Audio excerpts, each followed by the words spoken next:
Good day everyone, this is Echo 419, and today I'm starting a new mini-series called Behind the Curtain, where we'll take a look at what happens both off camera and what you necessarily can't see when the camera's rolling. We're starting this mini-series off by taking a look at my desk area where I build Gunpla. Let's begin.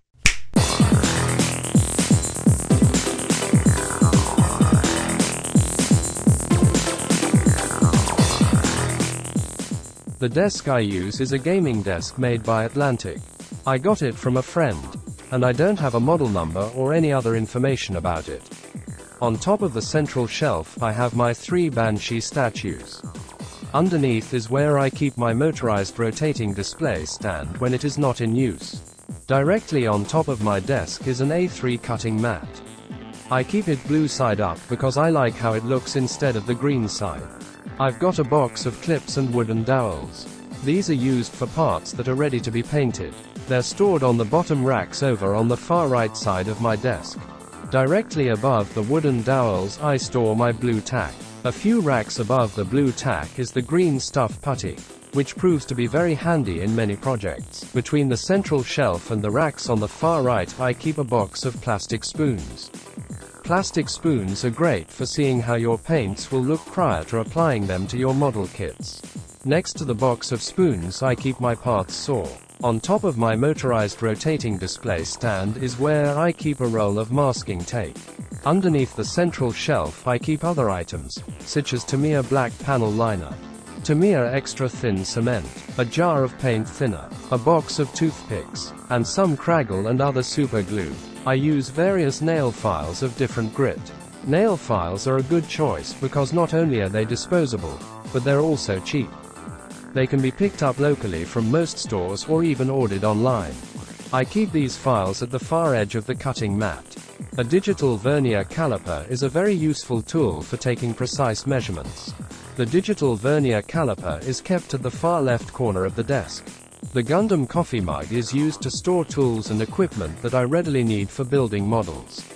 I believe I first saw it in a video by Mechagaikotsu and decided to use that idea.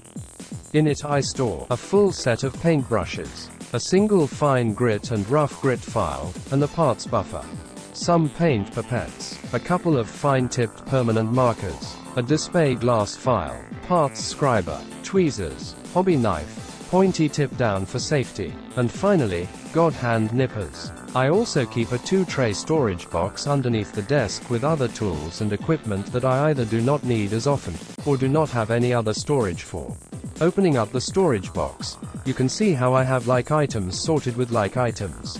In the bottom section I keep more permanent markers, various grits of sandpaper, generic glue, a spare set of God hand nippers, and a 12-inch ruler.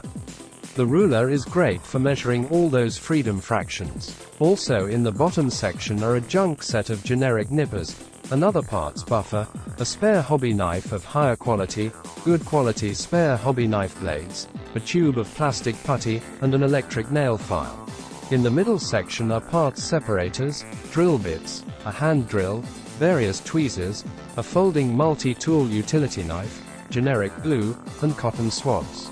The top tray contains more nail files of both fine and rough grit, metal files, bits for the electric nail file, spare hobby knife blades, and a set of picks for working with putty and green stuff. Other tools that I keep around the work area are a set of POR-type Gundam markers, a box of mini spring clamps, 2 multi-purpose table vices, a set of glass files of various fine grits, and lastly a round paint palette and a bowl.